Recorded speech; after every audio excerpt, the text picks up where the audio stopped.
Welcome to Behind the Paranormal with Paul and Ben Eno. If creation is made up of all possibilities, does that mean there are all possible versions of God? If people are victims of poltergeist attacks early in life, what happens to them later in life? Are there really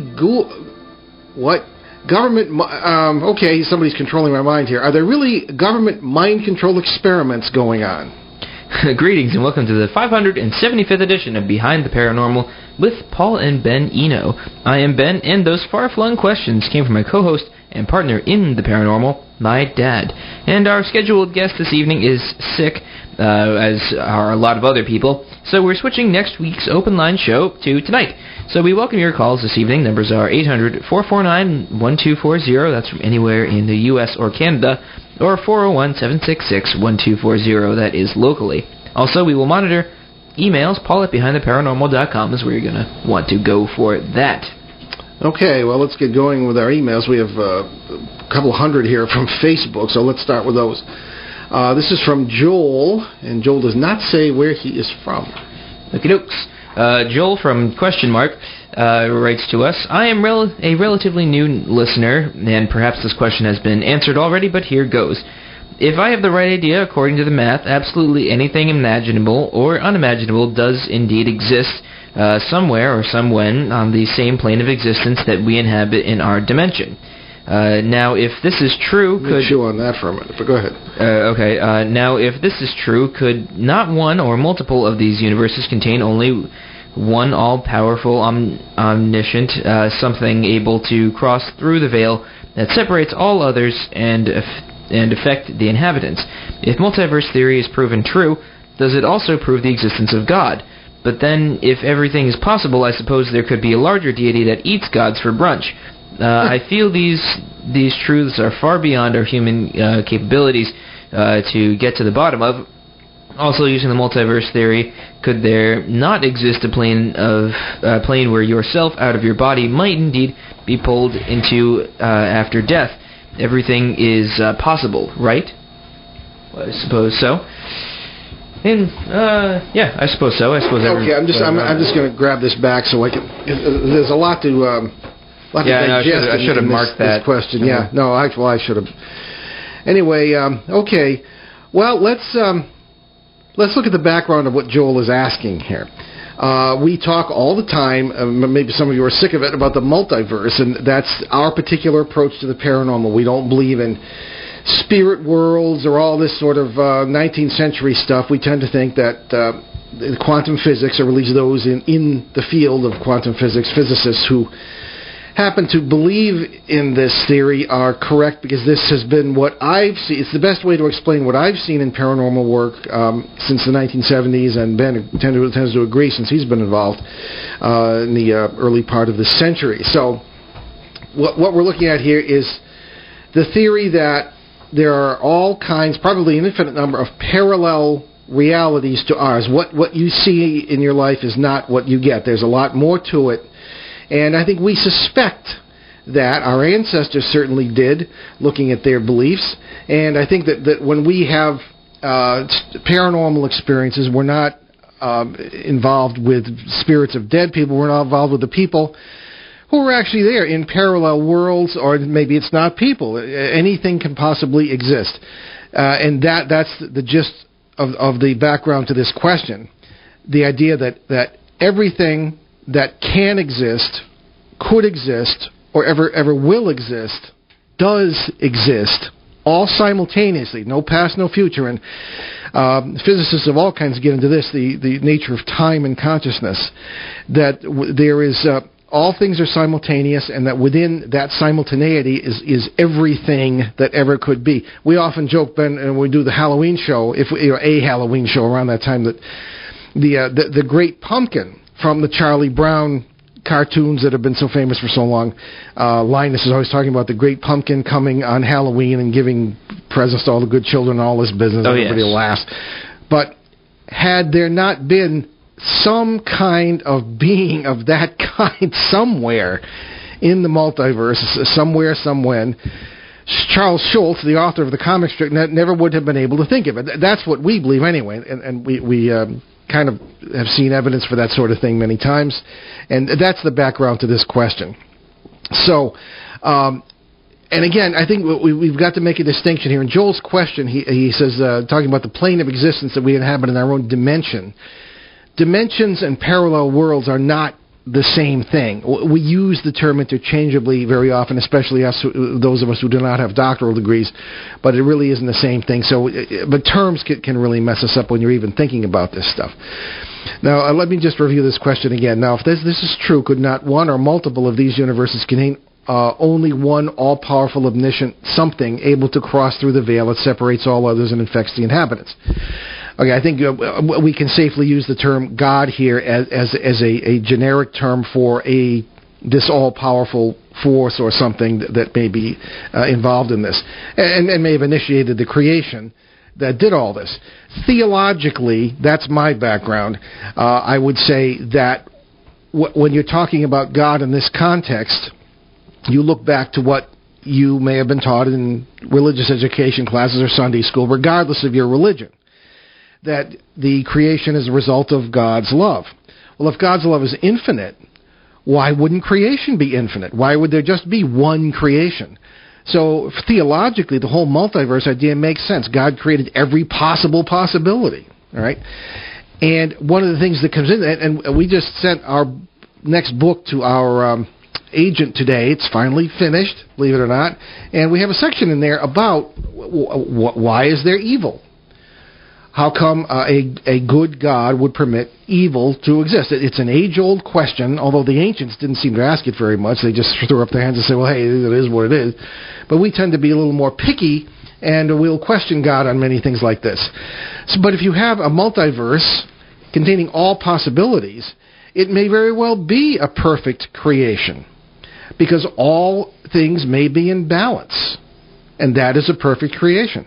We might not see it here because we're still in nursery school when it comes to spirituality, and we don't see all our other lives across all these worlds. Well, then we're very self-centered, too. We're very self-centered, and that destroys any awareness of this unity that helps you see the bigger picture. So that's the background to all this. So to get back to Joel's question, maybe there is a complete, we believe there is, a God who is not only is sort of outside all of this, there must be, one would think, a center to consciousness, a center to the multiverse, and it isn't just a complete circus or even a harmony without any center.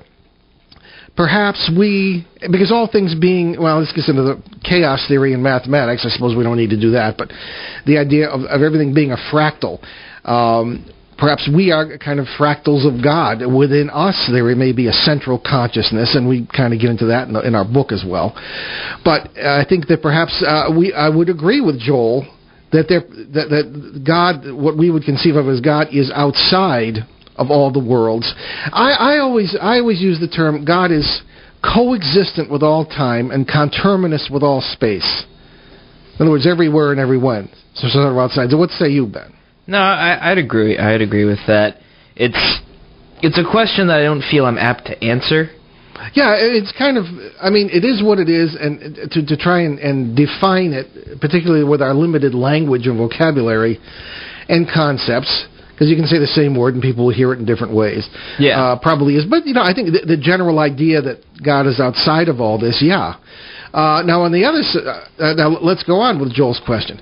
If multiverse theory is proven true, does it also prove the existence of God? Well, what constitutes proof? See, this is where I kind of have problems with modern thinking. What do you mean proof?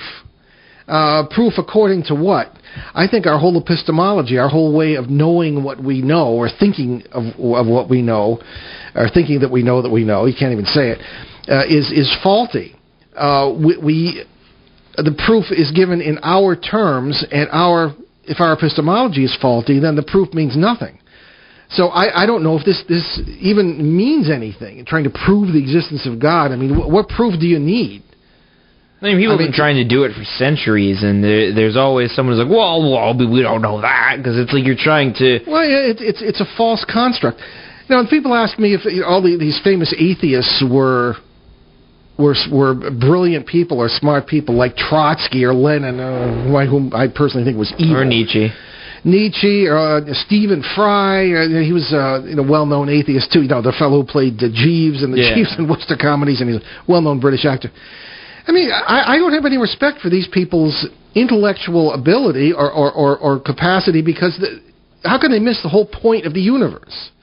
Or the multiverse in this case. It's God. You miss that. I don't think you have a lot of smarts. A lot of people who are atheists, and I know quite a few, are axe grinders. They are people with very good hearts who don't like the state of the world. They have a grudge against God, either because they grew up in an oppressive religion, or they're good-hearted and they don't like the evil in the world, and they think the rest of us are all saps for worshiping God. And I can understand that. But if you look beyond all that to what we just talked about, I think you begin to see a bigger picture of God. God is not a big person. Well, he is, but he, she, it, or them. But he's not a big human being with human standards and anthropomorphic tendencies, as we say in theology. None of this has any meaning when you're talking about God.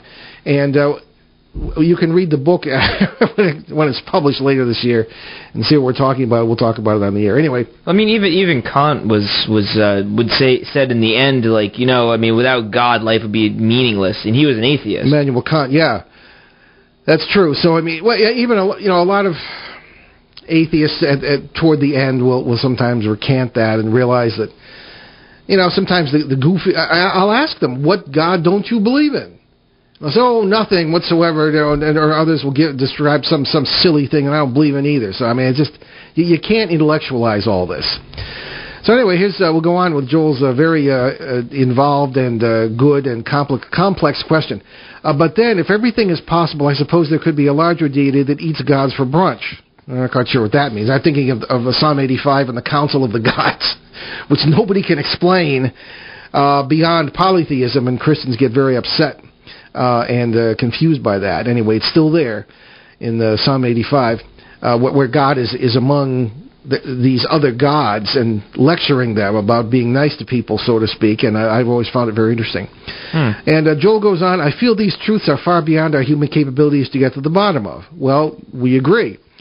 Also, using multiverse theory, could there not exist a plane where yourself, out of your body, might indeed be pulled into after death? Everything is possible, right? Okay, I think how I'm reading that question, Ben, is that we're always saying, that it's all very physical. That when you die, quote unquote, here, or as we say, translate, you will somehow, you don't go into some spirit world where you're separated from your body, because you wouldn't be you. You're not you without your body, or you're not. The body is a corpse without a soul. That sort of thing. Yeah, whatever you mean by soul. Yeah, exactly. And we don't see it that way, and we haven't seen that in the paranormal either. Well, it's like one of my former professors and I got talking about something very similar to this, and he was like, what thought really depresses me? It's like that essentially I'm just a bag of meat stimulated by electricity. It's like that's a very depressing thought to me. He's like, I don't like to think that. Yeah, and that's not what a lot of ancient religions thought. It's not what ancient Christianity thought, despite what it looks like today. So I think what he's saying here is, could there be parallel worlds? Because we're always saying you're existing in all these parallel worlds. It's all you. And when the leaf falls off the tree here, as it were, there's still plenty of leaves, and you're aware of that instead, where you're already living. And could some of those worlds be spirit-like worlds, because all things are possible? I think that's what Joel's asking here. Oh, yes. Anybody, if we read your email, you're very welcome to call in and correct us if we're misinterpreting your questions. But I think that's possible. But I think those I've heard physicists talk about this sort of thing, and worlds where, say, the laws of physics are different to the point where people can fly, say. There must be some things like that, because it can be conceived of. They're very rare, okay? Whereas there's a certain, in this balance, there would be more worlds where people can't fly, okay? Or where people are more material in some form than just pure spirit. Okay? Yeah. And the question is, what is pure spirit? Is that another form of matter? It's all energy, really, because matter is just another form of energy. Right. So again, these questions will bring it down into intellectual confusion. But I mean, they are good ones, nevertheless. They're worth thinking about. And everything is possible, right? Yes, Joel, you are correct, and you've sent us a great question and great food for thought. That was good. Yeah, that was a good 15 minutes spent on that. I'm so grateful we have such intelligent listeners. It's really and those who feel they need to learn can listen to and maybe pick some stuff up. I think that's great. Not like certain other shows where you have to be a nitwit to appreciate. Anyway, I didn't say that, did I? Okay, moving on. So Jimmy writes to us, I am very interested in the paranormal, and I have recently started to investigate these things myself. I'm a fan of your theories concerning these things and tend to agree with you on a lot of stuff. As I said in the message to your show's page, I think my friend's case is one of the more fascinating ones, and I think because of her relative silence about it, it has been somewhat overlooked. It's a classic poltergeist case with multiple witnesses. It definitely shaped her life and led her down to the path to 2 degrees in psychology, one of them being transpersonal. She has had a few odd experiences since then, and being her friend, I want to help her in any way that I can. We have discussed writing a book together, but she is a little hung up on this parasite thing and causing her more grief. If you can give me any advice based on your experience in this field, it would be greatly appreciated. Okay, well, thank you, Jimmy. Very, very interesting question and observation. And, of course, that was the prompt for one of the opening questions of the show today, which was, what happens to people later in life when they go through this poltergeist thing as a child? And I'm thinking in terms of, because I was just writing about it in our own book, of Marcy, the little girl in the Bridgeport poltergeist case of 1974, Bridgeport, Connecticut, that I was involved with Ed and Lorraine Warren. A real shockaroo for me, the first real poltergeist I'd ever really dealt with, and you can read about it in William J. Hall's new book, the World's Most Haunted House. Great book. Did great detective work on that. Interviewed not only me, but many of the police officers who were involved. Probably the best witnessed poltergeist phenomena of the 20th century, anyway, right here in New England. But I would say, first of all, Jimmy, I would let your friend kind of make the decision. It's wonderful that she was able to go ahead and get 2 degrees and continue and let this experience. Anything can be. Well, the old cliche. If you have lemons, and make lemonade. Well, you can make lemonade out of a lot more than just lemons, maybe, because you can. And Ben and I talk about this a lot. Looking at the bright side. Now, we're here in New England. We got 30 feet of snow, at least it feels like it. We can't park on the street. Anybody in our listening area knows what we're talking about. Welcome to Little Siberia. Yeah, I mean, and I love the winter, but even I've had enough, okay? And but you look at the bright side. I mean, there are no mosquitoes. That's true. No bugs bothering you. There are no ticks. No ticks. Yep, that's right. Course, yeah. The animals hopefully are indoors, comfortable. Everyone is spending more time maybe together because they can't get out. Yeah. And no choice. And so my truck is in the shop, but hey, it leaves us an extra space in the driveway. That's true. So look at the bright side. So the bright side of these cases is that maybe it will stimulate the intellect, stimulate even maybe the spirituality. If there is an awareness that you're dealing with parasites, not with ghosts or demons or anything, you can bring in positive energy into your life in order to repel these creatures. Parasites we refer to are what we believe and what we see as life forms upon which the folklore about demons and even vampires is based in human cultures. But what they really are, in our experience, is life forms from some of these parallel worlds that will come in and feed off the energy, the negative energy people put out. Now, it's hard to put a scientific finger on that, but that's what they do. And they essentially see us as food sources. Cattle, as it were, and we've even found them farming, for lack of a better term, families and even whole communities, and you can look back through history and see that. That's our opinion, strange as it may sound. But in any case, that is, if a bad experience can be turned into a good one, as this young lady has done, so much the better for her. The little girl, Marcy, in the Bridgeport case, seemed to be the center of this.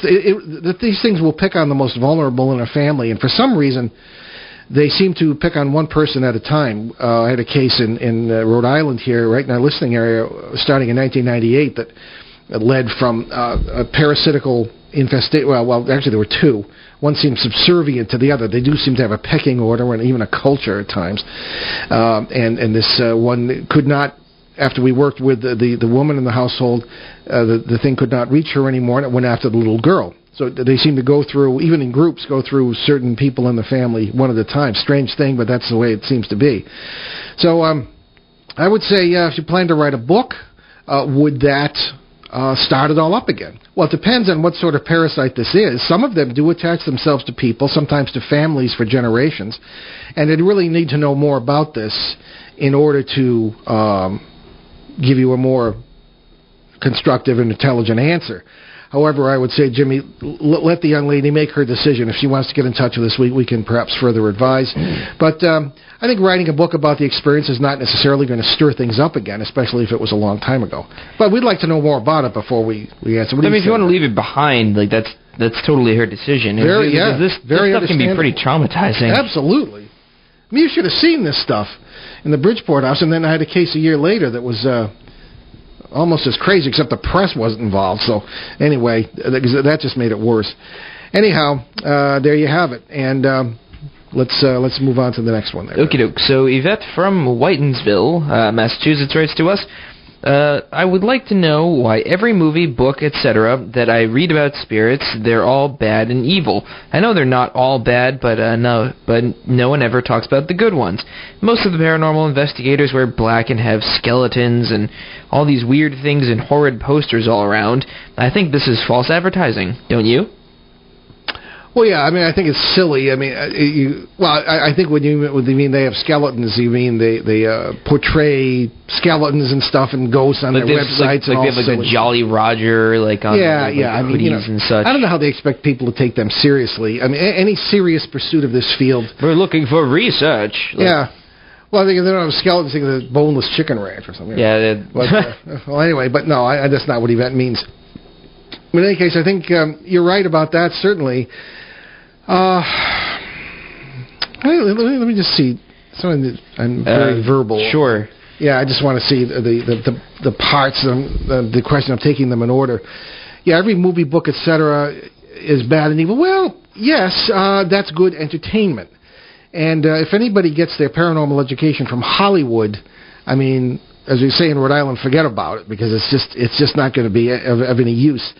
There have been some intriguing films, and we used to have Murray Silver. We have to have Murray Silver on again. Somebody wrote in and said, "Where's Murray Silver?"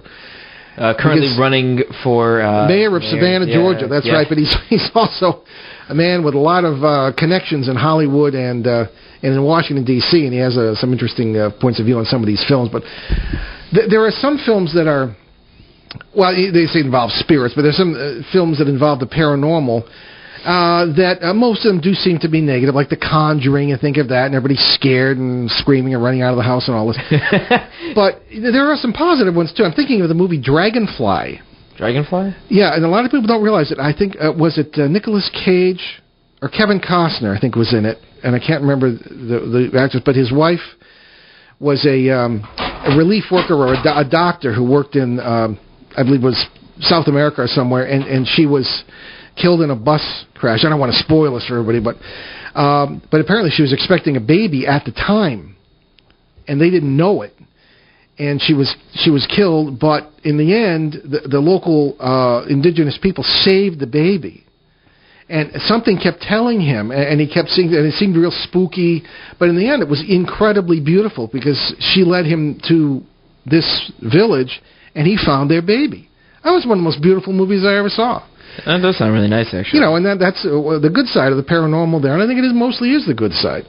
I'm thinking of, what was that show Mom used to watch, Touched by an Angel? Right? Oh, yes. It was Maya Angelou and a few other. Yeah. That was really positive, and that was essentially quote-unquote spirits, you know, and that sort of thing. So there is a lot of positive out there, and we'll come back to this after the break, because it's interesting stuff. All right, you're listening to Behind the Paranormal with Paul and Ben Eno, who keeps dropping things. Right here on ON 1240 in New England's beautiful but fresh frozen Blackstone Valley. We'll be right back. Hi, everyone. This is your maitre d' in the Tiki Bar, Joe Callahan, inviting you into the Tiki Bar every Tuesday night from 6 until 7 p.m. It's nothing but the best in Jimmy Buffett music for the full hour, 6 to 7 Tuesday nights, right here on ON Radio. The Tiki Bar is brought to you by Papa John's Pizza, 1049 Cass Avenue on the corner of Mendon Road here in Woonsocket. Remember, better ingredients, better pizza, Papa John's. It's the Tiki Bar right here on ON 1240 WOON Woonsocket Radio every Tuesday night from 6 to 7. Okay, we're going to go right back to our letters. We have a lot to cover this evening. We'll talk about our charities at the end of the show. But again, I certainly have to agree with you, Yvette, that paranormal investigators, with all their little shirts and dressing in black, and I don't know, somebody else wrote in about this, shaving their heads. I mean, I don't understand any of that, and how they expect anybody to take it seriously, let alone get anywhere in the field, is beyond me. But again, this is the hobbyist feral ghost hunter phenomenon that I think is really dangerous. People shouldn't be doing it. It's not like butterfly collecting. All right. Here's one from Fran in, I don't know where. It's presumably Litchfield County, Connecticut. A lot of people from nowhere tonight. Yes, people from nowhere. The nowhere people. So Fran writes to us, "Hi, Paul. I've been following along the case in Litchfield. Is there any limestone in that area?" Okay, that's a good question. And I wrote down my answer because it's a complicated mineral-related and geological question. I would to find out about this Litchfield, Connecticut case, not the town of Litchfield, the whole county seems to be affected. We refer you to the podcast for last week's show, February 16th. We had a panel to discuss this very case with Shane Searway, Ben, myself, and our dear friend William J. Hall, the author of the book I just mentioned, who's writing another book on this Litchfield case. And that's called The Haunted House Diaries, and that'll be available in August from New Page Books. So check that out. So to get some background on this case, which we've talked about many times, check out that show, and that'll fill you in. So I think what Fran is asking about here is that there is a belief that the existence of limestone in the ground will somehow facilitate paranormal activity. Now, there is something to be said for some of this business about the geotechnical factors involved in paranormal activity. We have found, and as a matter of fact, I used to bring, before Ben got involved, I used to bring a soil engineer and hydrologist with me on some of these cases, and they could check out, without doing serious and expensive work, they could more or less see whether you've got sandy or clay soils, and that seemed to conduct electromagnetic energy, which has to do with the boundaries, what we believe anyway, between these worlds, and when those boundaries are thinner, weird stuff starts to happen. That's what we actually find. And even on an electromagnetic field meter, you find that which ghost hunters use, but I don't think they understand, when the polarity of the field is reversed, in other words, you get negative numbers in the readings, that means the electrical flow is from somewhere to somewhere else that is really weird, so you're probably getting feedback from a parallel reality here. That's what we seem to find anyway, because then stuff starts to happen. So to answer your question, Fran, actually the closest major limestone deposit that we're aware of is up in Canaan, Connecticut, which is that's in Litchfield County, but it's outside the hotspot we're working with, and have been working with since 2005, one of Ben's first cases. Now, that may be because we haven't investigated that far up in the county, but as far as we know, that's not necessarily really close enough to have any effect. I'm thinking, too, Ben, of the Conklin limestone quarry over here in Lincoln, Rhode Island, not far from where we are broadcasting now. And I've never noticed any particular paranormal sort of outbreak or any particular like a number of cases in that vicinity. I don't know. I just don't understand the mechanism for it. Like, I've heard people say things about it, but I feel like most of the things in this field are just speculation. They are. Well, obviously it's speculation, but what I'm saying is it's like they just say things that sound nice. You know what I mean? Well, a lot of people, especially some mediums and stuff, they like to say things that sound scientific. Oh, well, it's being recorded on the limestone, and it's like, how? Well, I don't think Fran's suggesting it's being recorded on the limestone. No. I mean, I'm aware it's a conductor. I know that. Yeah. Well, yeah, conductor. But I mean, is it? I mean, I'm not. I think that you're dealing more with the groundwater features as conductors than perhaps some of these. Certainly, quartz is considered a conductor. Confused with. Oh, yeah, no, you're thinking of you're thinking of quartz. Yeah. Okay, yeah, that's what. And there's been some speculation even on this show about iron oxide. You know, because people say, well, this is a residual haunting. Wait, something rust? Yeah, essentially, you know. So if you have a rusty car, then your house is haunted. Well, no. That gets into iron and ships and all sorts of things we've discussed before, but it gets really complicated. But I don't think the limestone theory really holds too much water. Pardon the pun, because there's a big quarry with water. Pun, yeah. But in any case, I don't know. But just to answer Fran's immediate question, there isn't any sort of major limestone deposit that I'm aware of closer than Kane in Connecticut. So we'll just leave that. But no one really knows. Here's one from Allie in Rentham, Massachusetts, right in our listening area here. Cool. So Allie writes to us, can your diet have anything to do with your paranormal experiences? And if it does, what is it? What is what? I presume she means what is the diet? Oh, yeah. Duh. How do you know the experiences are real and not just the diet? Well, I mean, didn't we answer this before? No, I don't think so. I think someone asked a similar question, so I'll give a similar answer. It's a good question. Go ahead, Ben. Well, I mean, I've been a vegetarian for over 5 years now. And I don't know, I guess. I mean, what you put in, you are what you eat, basically. I mean, that is it's a really dumb thing to say, but like if you... A lot of people have said it. A lot of people who are intelligent... Well, by dumb, I mean it's cliched. It may be cliched, but it makes a lot of sense. So if you eat a lot of... I eat a lot of vegetables and, like, beans and things like that, and I don't eat any meat. I don't eat poultry. I can't physically digest it. Don't ask why, because I don't even know. Doctors don't know. It doesn't make any sense. He's not an alien hybrid as far as I know. So... well, the experiences I've had are really out of the box, not like, oh, I see dead people kind of things. I don't see dead people. That doesn't happen with me. I don't really... There are no dead people. No, exactly. That's where I was going with that. So, I mean, I guess it can. I don't really know. It's like one of those things where you put in what you get out of it, I guess, is a good way of putting it. I'm trying to think of a way to put it. Well, I know what you mean. I have kind of looked into that over the years, and from the viewpoint of, and it's, again, sprucing up the chapters of our book before I sent it into the agent this morning, it brought a lot of things to mind that I hadn't thought about in a while. One of them was this.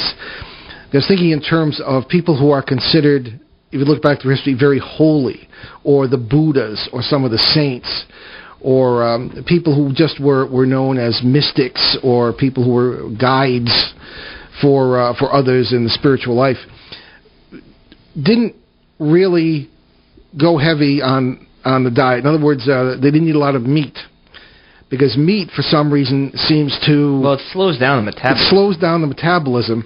And I think it's as simple as this. When your body is concerned with digestion and your stomach's turning over, all different... you're just concerned with that. And you feel heavier.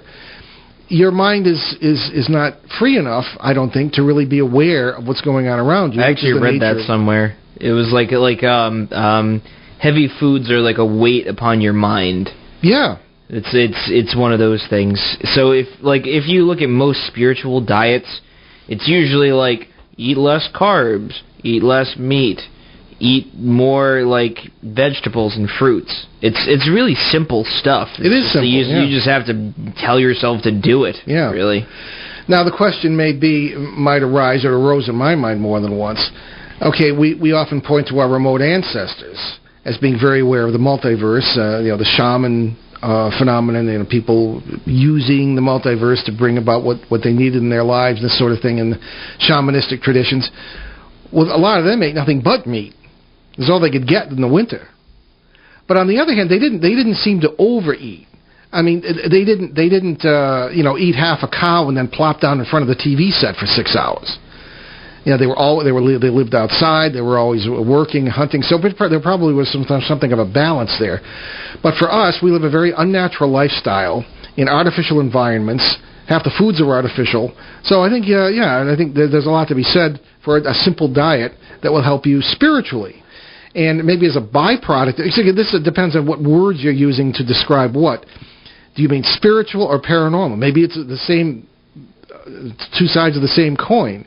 So if your body is lighter, we're not concerned with heavy digestion. I think you're gonna be more aware. And of course, the rest of the question had to do with, how do you know it's real and not just the diet working on your mind? Well, what do you mean real? If it happens to you, I would say it's real. You have to use standards of judgment and good sense and that sort of thing in order to judge what's real and what's not. And that involves not living entirely by yourself spiritually, trying to find someone who has a little more experience and maybe can tell you, I'd be a little careful of this, a little careful of that, maybe not of this. So it's really up to you. But, I think diet helps, and I think it's real. Can be real. Is that the end of the question? Yep, that's it. Okay. Well, thank you for writing in. We're going to skip this next one and move on because this one's going to take... no, never mind. We'll do this question first. So this is from Justin in Norwich, England. What do you think of the U.S. government's admission that John Burroughs really did pick up radiation at the Reynolds Forest in 1980? Okay, well, I did look this up. As a matter of fact, John, who's a good friend of ours, sent us the press release on that. Picked up radiation. Do you mean like radiation poisoning? To the point of damaging his health. Now there are a lot of caveats to this. Okay.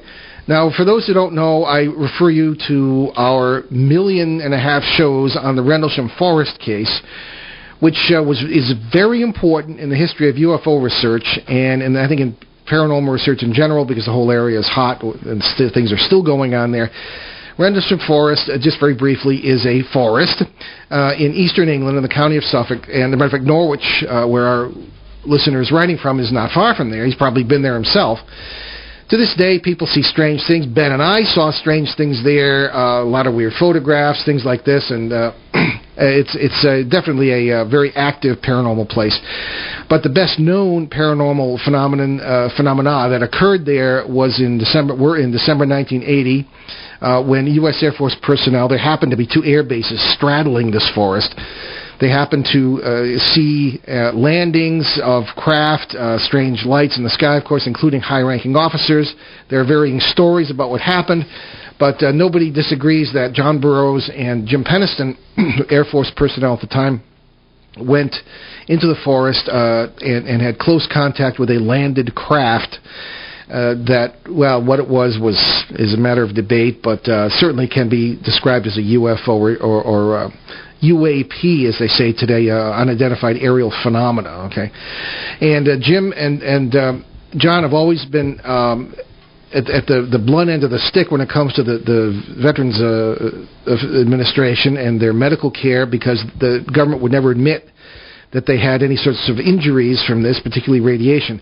And just as of February 22nd, this is yesterday, a press release came from John and his attorney, both of whom we know and both of whom have been on the show, announcing this, is that the U.S. government has, for the first time ever, acknowledged the long suspected reality of the UFO phenomenon. Now, reading the rest of this, and I'd like to see the government statement on this. I haven't seen it because this only came in today. And I don't want to speculate, but I suspect very strongly that they did not mention the existence of UFOs. They simply said that something irradiated John, who's a wonderful fellow, and we really like him as a friend, but he has been now able to have some medical care because of this admission, and although his military records are still classified, Air Force. And so, at least some help has been given to John, which he richly deserves. The fellows who went through this and with some women too, are heroes in our opinion. But in any case, just because they admitted that he was irradiated, even if it was at Rendlesham Forest, does not say what irradiated him. So I'd have to see the material, and just an answer to the question, I'd like to see it first, and I'd be very surprised if they admitted that it was some sort of UFO, but that he went into the forest and was irradiated. It could have been anything. craft of some kind or whatever, and there's all speculation about that. So this may not be quite the landmark that people think that it is. That's just my idea. What do you think, Ben? You've been there. Well, I don't know. I think that it would be presumptuous to say that, the United States government says that, there was something that happened, there was like UFOs or whatever there. I think the fact that they're saying something is a good thing. That is, it's a step in the right direction. Something but it's happened. Going to be a very, very long time. And it's probably going to be out of both of our lifetimes before anything really comes out. Well, probably. I mean, I don't know. I mean, the whole UFO question is a very big one. These are not necessarily, and I think it's another question that kind of gets into this. Maybe we can talk about that. So why don't we move on to the next question? But again, I don't have any great. I'm just glad John got some help, and hope Jim does too. Yeah, I didn't even know that. I guess. Yeah. Well, again, this press release is dated February 22nd, but it's not from the U.S. government. It's from John and his attorney, and I'd like to see whatever information there is available from the government source that originated this. I guess we'll get back to that. Yeah. All right. So moving on, got JD from Glen Falls, New York, and he writes to us or her. If I just read William J. Hall's great book on Lindley Street Poltergeist. My question is for Paul. Do you really consider it the world's most haunted house? There's a couple of questions in this, so tell me when to stop. All right. Well, let me deal with them one at a time. Okay. All right. Well, the title of the book, and we just mentioned it, is The World's Most Haunted House, and the author was on the show last week. We're live in studio here.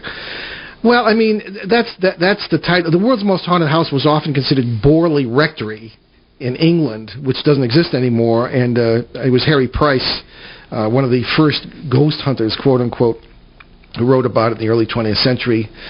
And I don't know.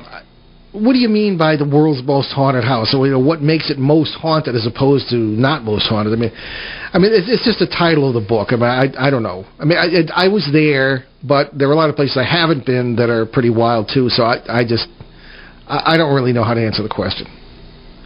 So, what's the next? Next portion of it is, the Warrens are very controversial. What was it like working with them? Oh, that's a loaded question.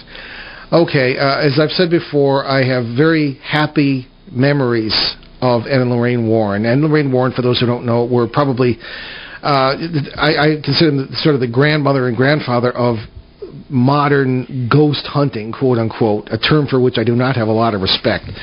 They started out in the 1950s, and that's some pretty good experience. Ed passed away in 2012, and and Lorraine still around, but I've been out of touch with them since 1978. When I kind of started to question them. I worked with them from 72 to 78 while I was a seminary student studying for the priesthood, and in 78 I just, we kind of amicably kind of parted ways over a case. I just really was starting to question their methods and some of the theories as well, and some other things.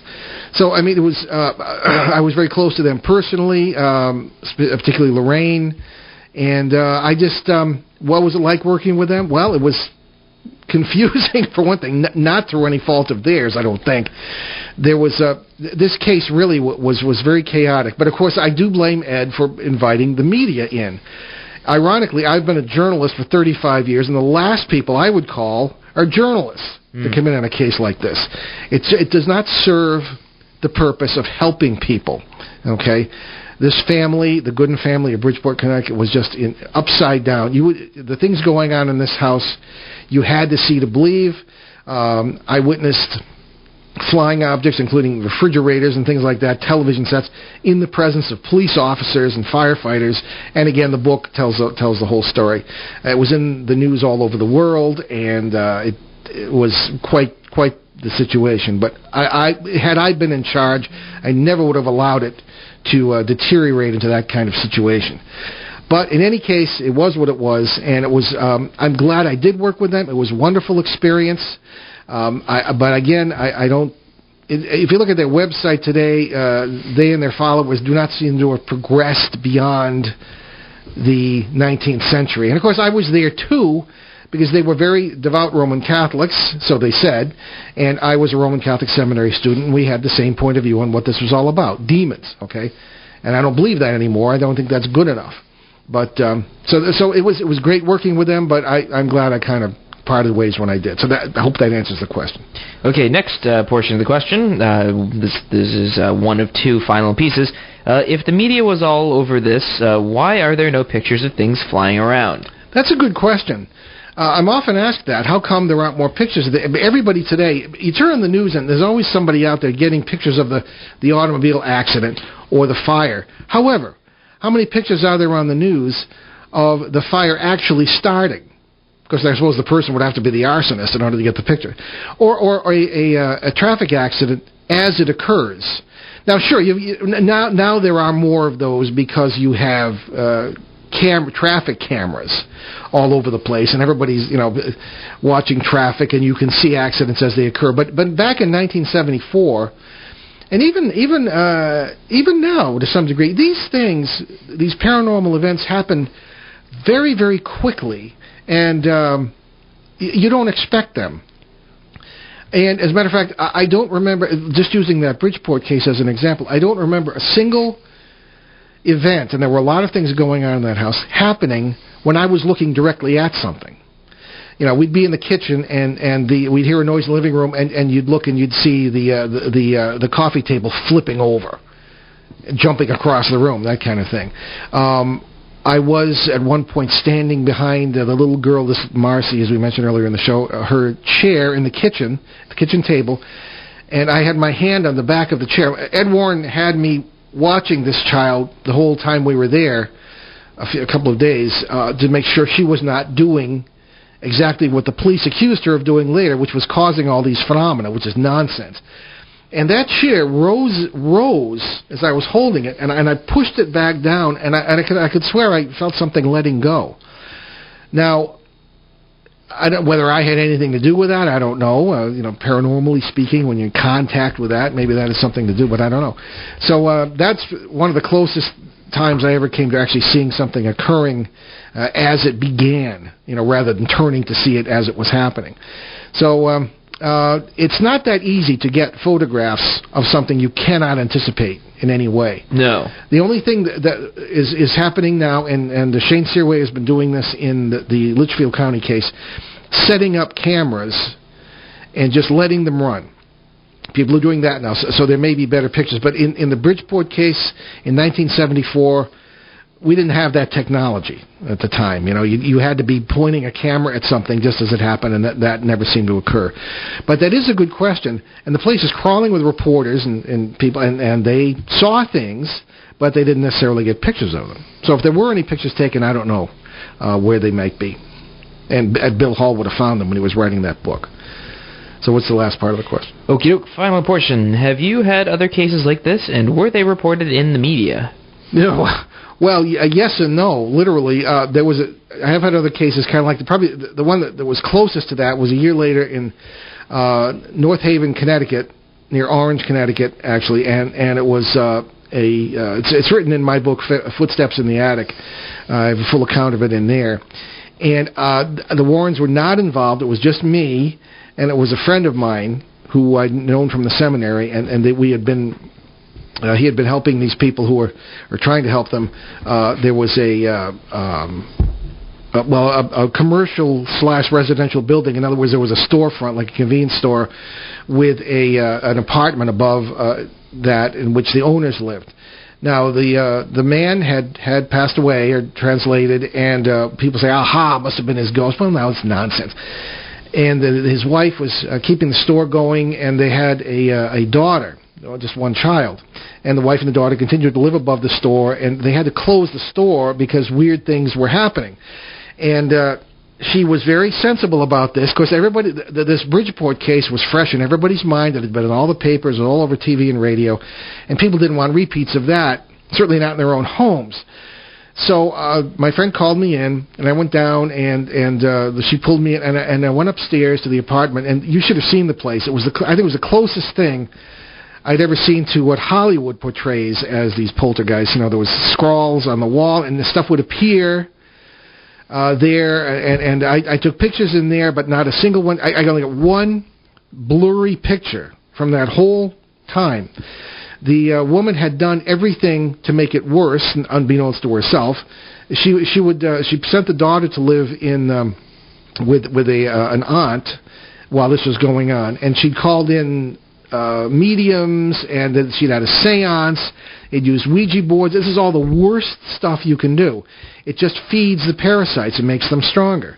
And there were 6, I believe, active at this point in this house. By the time I got there, they had pretty much gotten everything that they could eat, so to speak, and it didn't take a lot to get rid of them. Although there was a huge chair thrown at my head. I mean, it was the size of a Volkswagen. It was a big leather chair, and that was kind of a disconcerting experience, to say the least. But there were obscenities scrawled on the wall. There were gouges in the wall, and again, I'd never seen such destruction from poltergeist. Not even in the Bridgeport case. Maybe this was the world's most haunted house. I don't know. So in any case, we worked with a woman, and we got rid of that one by using a joke book. You know, in the Bridgeport house, I'd used a prayer book for what it was worth. Now, I didn't, there was one of the news stories said I performed an exorcism, which is nonsense. I just read some prayers with the people just to calm everything down, and sometimes it worked, sometimes it didn't work.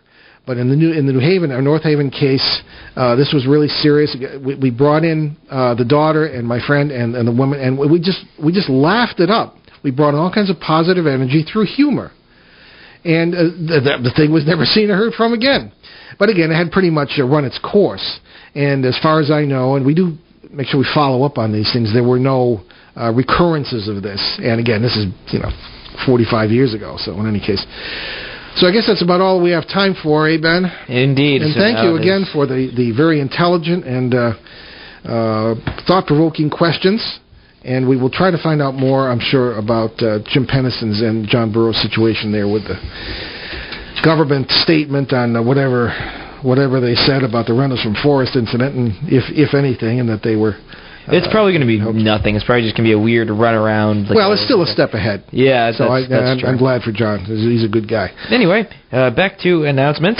Visit our show website. That's at BehindTheParanormal.com, where you can find nearly 600 free podcasts of past shows from both ON 1240 and our 4.5-year run on CBS Radio, along with special shows and podcasts. And you can find my books, including Footsteps in the Attic, the one I just mentioned with the New Haven case in it, at Amazon.com, Amazon Kindle, Barnes & Noble Nook, and all those great places. But if you buy them directly online at BehindTheParanormal.com, I'll be happy to sign them for you, and you will help us keep all those podcasts free. Also on our websites, you'll find direct links to several charities that Ben and I have adopted, including USA Cares and Canadian Veterans Advocacy. USA Cares is a great charity. They render financial help to the families of veterans who have been killed and the families of wounded veterans. And if they have a short on the mortgage that month, out goes a check. They're great folks. USACares.org. Check that out. And up north, Canadian Veterans Advocacy, Mike Blaze in Ontario, started this wonderful group that advocates legislatively and helps Canadian veterans who, I think in many ways, do not have a lot of the services that our veterans have in the U.S. And they're great folks, and we're related to some of the Canadian veterans up there. Great people, and they need all the support they can get, and CanadianVeteransAdvocacy.org helps do that. Also, Youth Mentoring Connection in Los Angeles. Tony LeRae out there doing great stuff for at-risk youth using indigenous wisdom. In other words, some of the most ancient wisdom of the human race, nothing occult about it, and doing great things for those young folks out there. Youthmentoring.org. So next Monday, that's March 22nd. Look, geez, I'm like way ahead of myself. Time flies. March 2nd, there we go, March 2nd here on ON 1240 and ONWorldwide.com. We will welcome West Virginia investigator and author Tanya Bowman to discuss the mystery of Indrid Cold. Her father was the model for the character Gordon Smallwood in the movie The Mothman Prophecies, and there are some local connections to Northern Rhode Island as well. Yeah, and I'll give you a hint. It's with our good friend, the late Joe Ferrier, who was a much loved figure on this station and in the UFO community at the time. So we leave you this evening with a quote from Person or Persons Unknown. Life is like a piano. What you get out of it depends on what you play on it. Reminds me of what we said earlier, Ben. Yeah, I guess. I was thinking more Forrest Gump. Anyway. I'm Paul Eno. And I'm Ben Eno. And thanks for joining us on our great cosmic journey. And we shall see you next time. Return to this radio frequency 167 hours from now for another edition of Behind the Paranormal with Paul and Ben Eno.